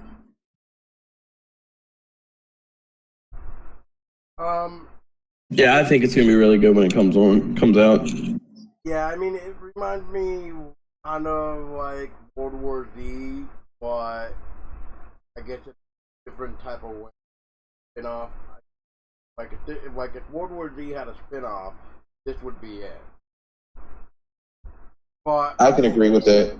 But unfortunately for me, it won't be a day one purchase because I don't know. I feel like I need more. Maybe what people say about it at first. Like, yeah, I'll ask you guys this purchase. What about you, Barry? Well, repeat the question to me again. I'm sorry. What are your thoughts on it? On the game in general? Honestly, I think like you were saying, it's got that Walking Dead feel to it, definitely. And I think what I like about the game is the fact that this is going to be the first zombie game that it's kind of got like a regular. I don't want to say this. I guess you could say DayZ, but it's gotten more of a story. It's kind of like The Last of Us. It has that feel like The Last of Us, honestly, though, for me, because of that gameplay and how you play it as. It's like it's not. I mean, you have to sneak around, but when you actually have to make noise and distract things and use the zombies to your advantage, like that's the type of feel that I get when I was watching the trailer for it. And the fact that it just seems very active and rambunctious, like it's going to be a game that 1 minute you could be doing your thing, next minute like you saw in the trailer, a fence explodes or a horde comes out of nowhere, and your heart rate is going to go through the roof, and you got to try to survive. You know what I mean? So it's definitely going to be a game that it's going to keep you on your toes, and it's going to keep you aware at all times. And I think that alone is what is making me excited about playing the game. So I think that's honestly probably going to be the most excited part about, or what I'm excited for the most, honestly, because it looks like a very good story. The graphics look amazing, and the gameplay of what I saw just looked phenomenal. So I definitely see myself. What did you say, buddy? I hope they polish the zombies. The zombies seem like they're not that polished. I just hope it's very gruesome. I'm not saying but I wanted to because walking. Gruesome. What do we think of that zombie bear? Oh, I saw that, dude. He looked awesome. I mean, I was kind of hoping to see a little bit more of the feel for it, when it comes to I was hoping to see more flesh ripped off of the bear a little bit. He did look like he had a little bit too much of his hair still for being a zombie bear, but I think it was badass. I honestly think it's going to be badass. The fact that you have bears now that are zombies, that's just crazy. It makes you think, if bears are zombies, what else could be in the game than zombies? You know what I mean? Wolves. We haven't really seen wolves like we have. Yeah, can you imagine seeing wolves that are zombies? Man, that's awesome, bro. But, it's definitely gonna keep you on edge. Yeah, I know it's gonna be a phenomenal game. I just hope. I did hear. I don't know if I heard something about it, but did they say something about it was co-op too, certain missions? Didn't they say? I thought I heard somebody. I thought I heard somebody was talking about the game that they said it could be co-op related. So hopefully it is, because that'd be a really cool game. That'd be really cool to play with your friends. You know what I mean? To play with your friends and to go from there. I like the type of main character they're using, because usually in survival horror type stuff, they use maybe a family man or something like that. But we're seeing it from the perspective of, someone who's already been out there kind of fighting for survival, like a biker and whatnot. Right, yeah. I mean, yeah, it's definitely going to be, like you said, it's definitely going to be a game that keeps you on your edge. You know what I'm saying? Yeah. So it's I don't really see myself I can't really put more into it, only because I need to know. I want to know more about the game, but it's definitely gonna be a game that I see going down the future, or not going down, but it's definitely be a day one game when it comes out. Well, to help with the game of gameplay style, we're gonna be looking at an open world with Unreal Engine 4. Days Gone offers an incredibly realistic, detailed open world experience. Fast and hostile environments can be fully explored on the back of Deacon Drift Bike.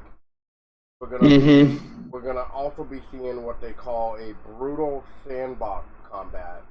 What that means, the game will offer freedom to explore, strategize, and play your way, and every challenge can be approached and completed in almost infinite number of ways. You have like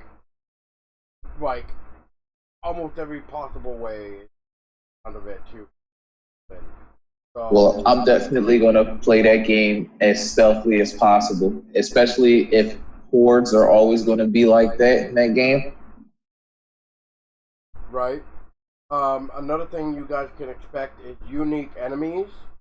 In addition to human drifters, militia, and the undead, Deacon must face a wilderness overrun by freakers, mindless feral creatures, more animal than human, but very much alive and quickly evolving. And then the last thing is that the unique setting, where offers the harsh, high desert of the Pacific Northwest, offers a large variety of environments in a single geographical area. 1 minute Deacon can be riding through a forest, a snowfield, a lush meadow, the next be in the harsh desert lava field. Right. Yeah, I'm really interested, especially with the animals. Yeah. Like, do you imagine like a zombie eagle or something? Yeah, can you imagine like zombies from above?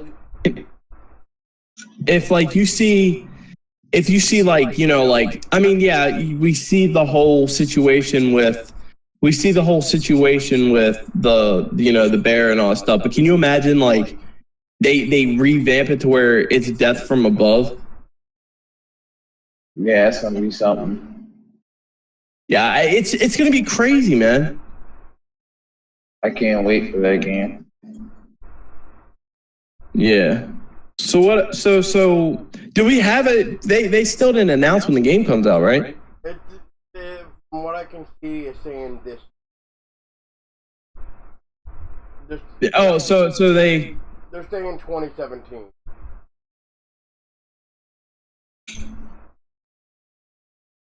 So that's all I can really tell you right now. 2017. All right. Yep. And did we just lose somebody? No, I'm here. I'm here. Okay. Yeah, I'm still here. Okay. It just sounded like we lost somebody kind of quiet. Oh no. Okay. Yeah. No. But yeah, it just said 2017. Right. All Yeah. right. So it's gonna be a good game. I think it's gonna be something that we can definitely look forward to.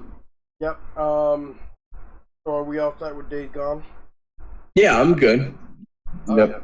Well, the next game here on the list is what you wanted to have me add, Barry, and that is the Anthem game. Yeah, Anthem. I wanted to talk about that a little bit. I didn't. I saw trailers on it. I saw gameplay on it. I feel like that is gonna be.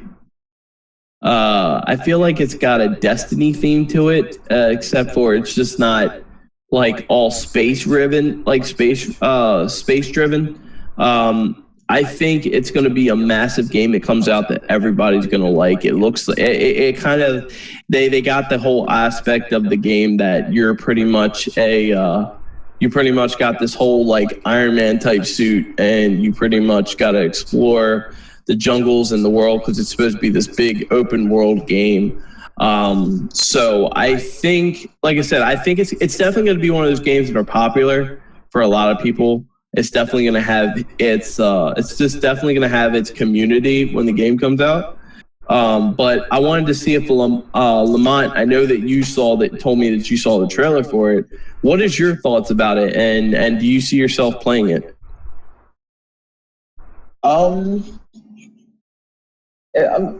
It looked decent, but I'll probably most likely play it, but not on day one.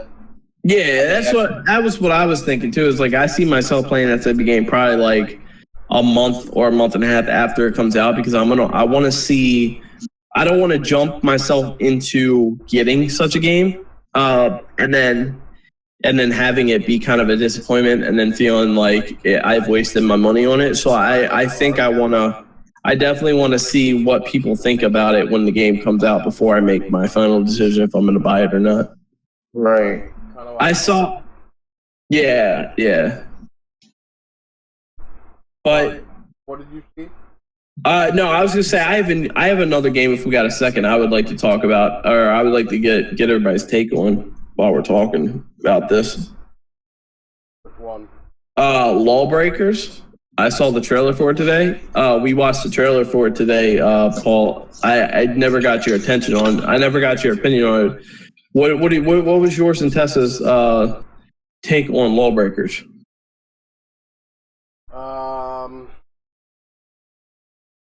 I don't think it's really something for me. I thought it was cool. Mm-hmm. So do you have anything to say? Lawbreaker? No, passed out. She passed out. She passed out. No, well, I think Lawbreakers for me is kind of going to be like another Overwatch thing. I see that. I see that's what it's going to be. It's going to be like more of like another Overwatch thing that it's going to have its community. A lot of people are going to play it, but I don't see it. I don't see it being a game that I don't see it being a game that's going to catch my attention probably for that long. You know what I'm saying? So I think it's gonna have to. I think, like I said, I'm gonna have to find more info out on it, and we can go from there. Yeah, and for release date, I'm finding it 2017.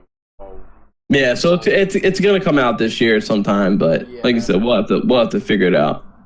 Yeah, and from the looks of it, there is like a deluxe game, which Right. gives you 6 character skins, weapon skins, weapon stickers, and a Dead Zoe portrait, whatever the hell that is. Right. Right. But it looks like in one match it can go up to 2 to 10 people.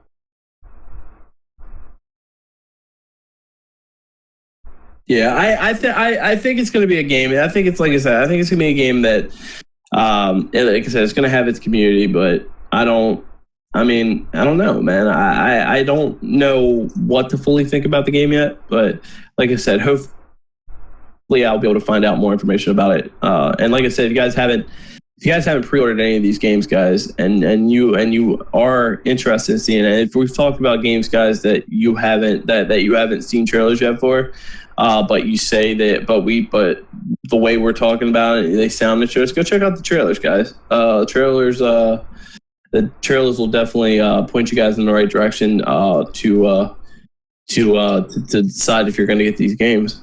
But what else do we? Way. Don't listen to just us saying that. Oh, I don't know if this is gonna be for it, because you know what? We're going by what we. Yeah, but why about what we think and our personal preference. Yeah, it's definitely our personal preference. Yeah, I mean, it could be yours. So, like Barry is trying to say, just don't. If you really want to check it out, just go check out the trailers. Just type in E3 trailers on YouTube. Right, Barry? Yep.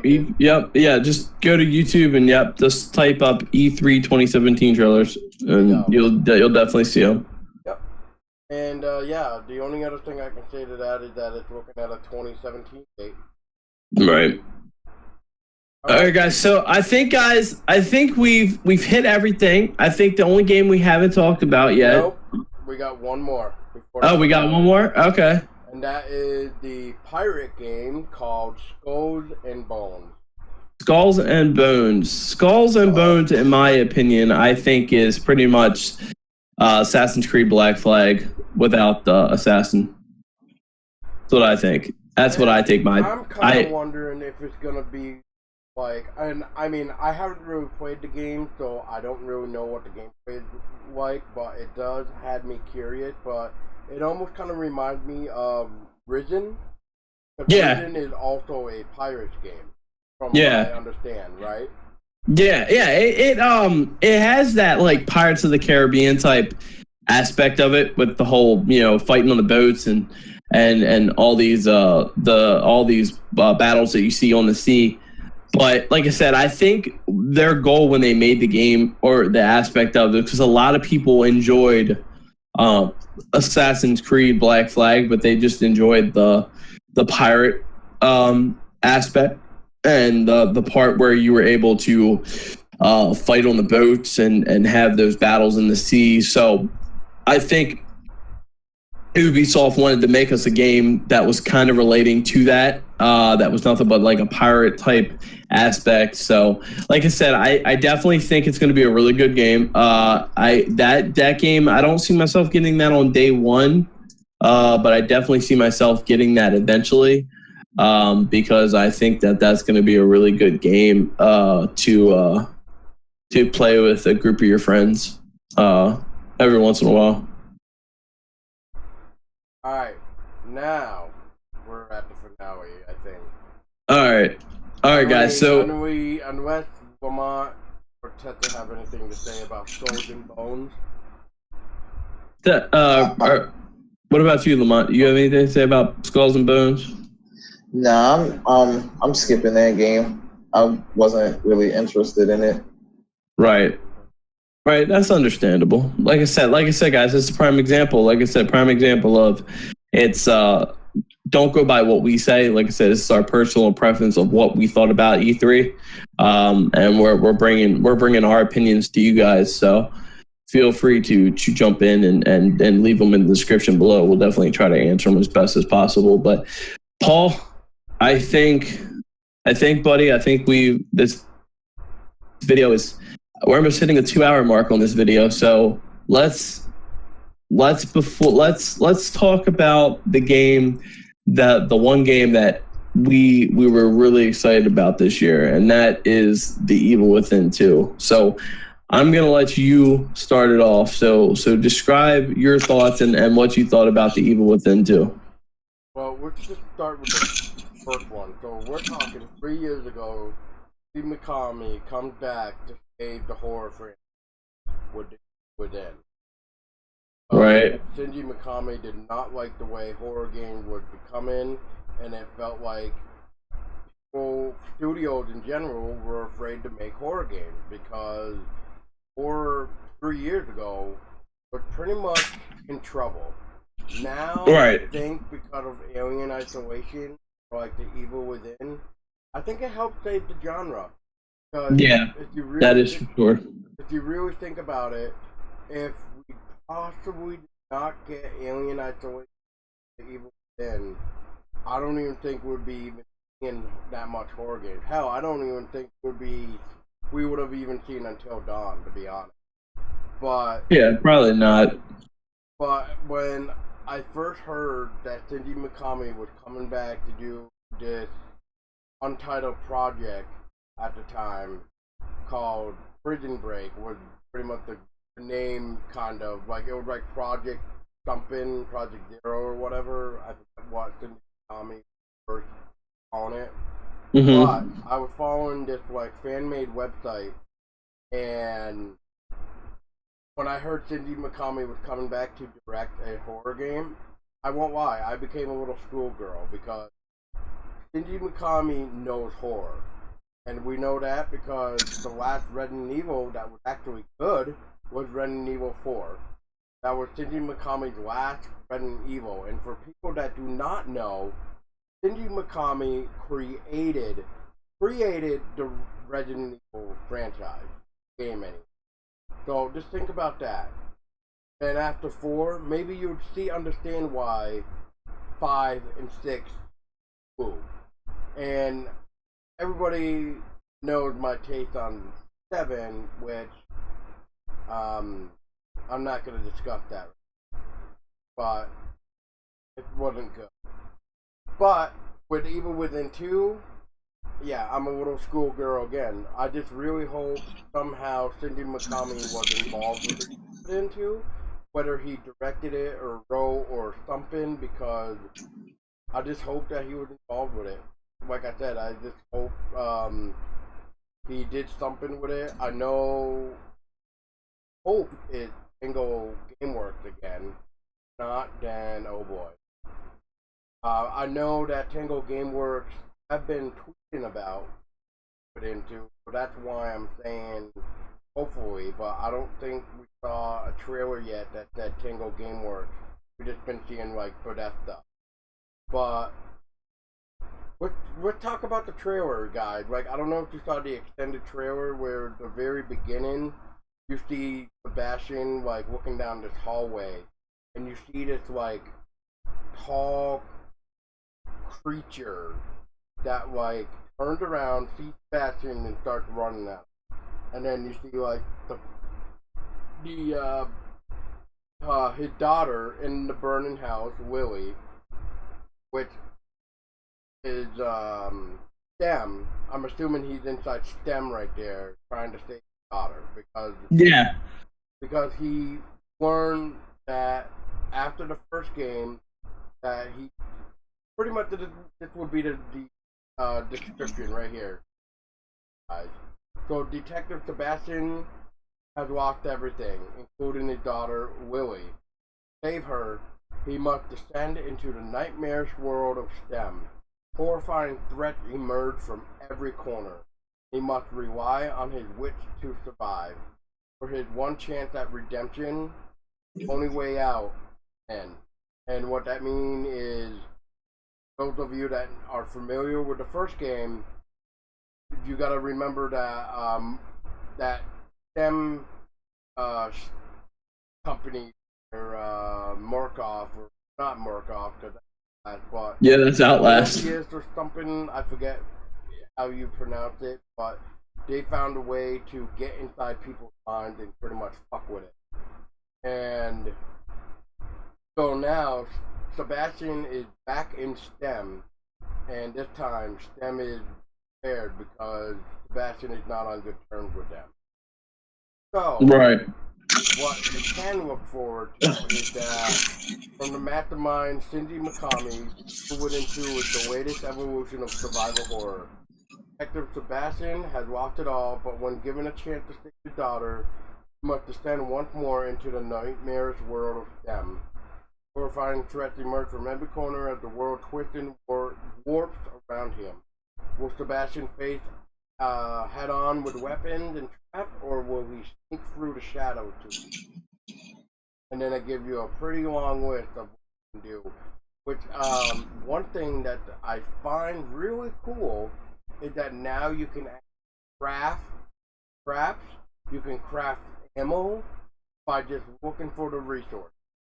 So you don't really have to like look for like ammo and stuff like that you had to the first game. Now you can actually just create it as long as you have resources available. But, right. Yeah, so what about you guys? I mean, I know I could probably go on about Evil Within because I've been reading up on everything, seeing everything. One thing I will say is, I don't know if you guys heard about it, but now you can actually do side missions with it. Right. No, I see. I didn't know about the side missions, but honestly, I through the trailer, it blew my mind. The trailer blew my mind. I couldn't even. I don't even think I can words can describe how I feel about the trailer because it's just it touched me, man. Especially because of the whole thing with the whole Sebastian and his daughter. And he thought that she was dead, and then it turns out, I see the one thing. He just been trapped in STEM. Yeah, exactly. The whole time, yeah, she's been trapped in STEM, but is that a part of STEM though? With the whole like this white liquid shit that keeps grabbing him, is that part of STEM? Yes. Because I've noticed a couple times in the trailer you saw. Yeah, you saw that he was trapped and he was confused but I honestly overall I thought the trailer was really good. I'm really excited about it. I just can't wait for it to come out this year in October. Speaking of guys, October it comes out on Paul's birthday, guys. So that's I know he's really excited about that. Oh, I've already pre-ordered that damn thing. Yeah. It was definitely the day one purchase for me. Yeah, I gotta pre-order my copy still, but it's phenomenal. I can't wait to play it. And yes, I can confirm that Tango Gameworks back with Within. Oh yeah. I am still curious though if Tommy is plays a part in this game. I really hope he does. But speaking of which, I have the art of the Evil Within book, and did you guys see the trailer where you saw this one enemy that had the flamethrower with like that gas mask on? Yeah, I saw that. He was actually an original concept design in the first game that was never used. I see. I didn't know that. I did not know that at all. I didn't know that. That's crazy. Until somebody pointed it out, and then I went back into the art book and found them. Huh. That's crazy. He does And not so, have a name. I can Uh-huh. tell you that. But he is in the art book. So, but they are they are now putting him in the second one, right? Yes. Okay, so that'd be cool. I mean, honestly, I didn't know that he wasn't. I knew about him, but I didn't know that. I didn't know that. It's been a while since I played the first one, but I didn't know that he wasn't in the first one. I thought he was, but the fact that he wasn't, I think it's gonna be really cool that they're at least putting him in. They're putting him in the second one, so I think that'd be really cool. All I'm gonna say is, if you're looking to find a copy of the Art of the Evil Within, good luck, because I'm looking at Amazon right now, and whoo, oh boy. All right. So Lamont, what's your final takes on the game before we start wrapping up? Just one thing, I'll definitely be getting it. It looks good. Yeah, it's a game that story in general is what won my heart. It's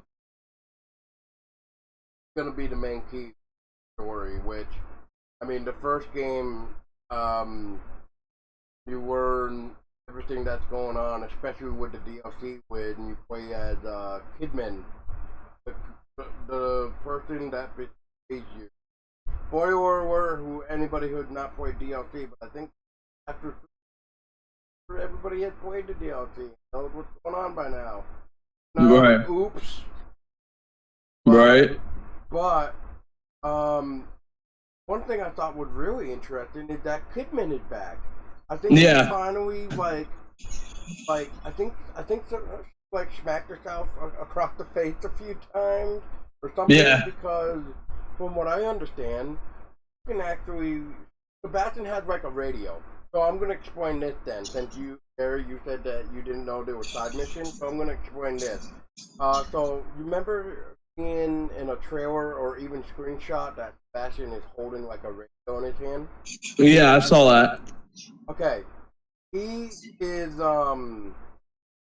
holding a radio that him in the real world and the STEM world.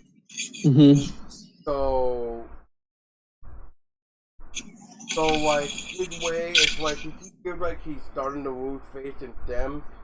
Use the radio, contact Kidman, because from what I understand, Kidman is the one that is on the other side of the radio that is talking with him.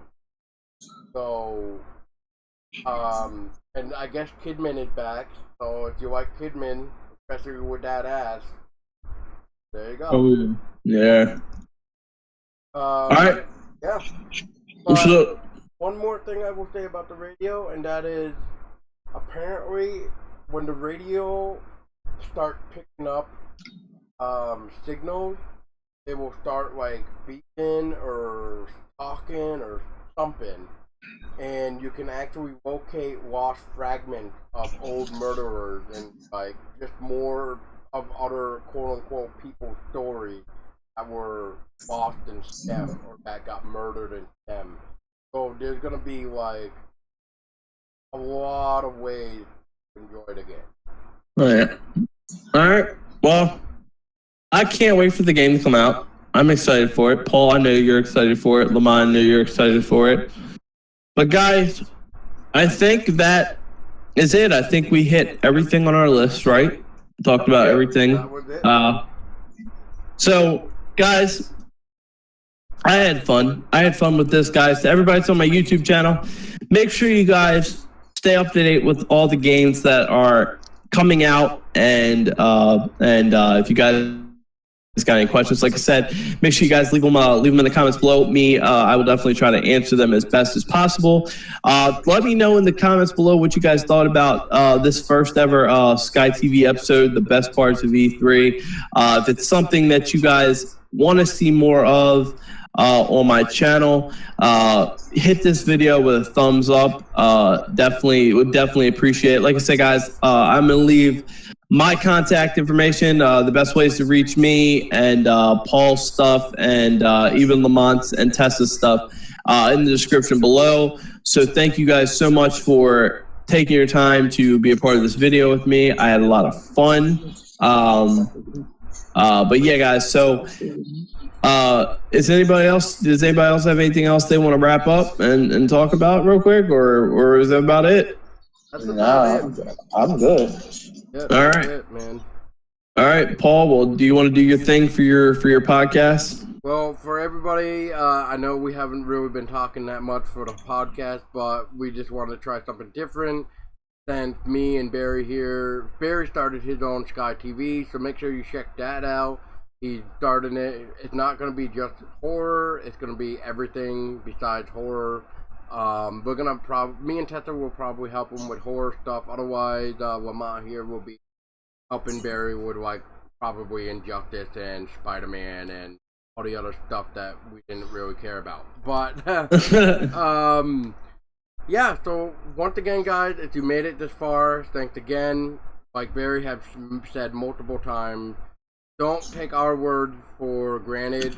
If you feel like you're gonna hate it too or like it, then go check out the trailers at YouTube and just type in E3 2017 trailer. And babe, is there anything you would want to add to? No. No? Felt like we covered everything. Alright. Well, guys, thanks again. And I don't know how we're gonna be ending this because we did like I said, the first time me and Barry are doing like recording something at the same time, and I'm trying out something new as well. So why don't we'll end off with your intro, guys. At the end of the day, thank you guys so much for watching this video. Make sure, like I said, leave any comments below. I will answer them best as possible. Make sure you guys follow me on all social media. We'll leave all that in the description below. And as always, take care. Thank you guys so much for tuning in, and I'll see you guys in the next video. And also, guys, it's always a pleasure to keep you up on the scariness. And like always, baby, stay scary.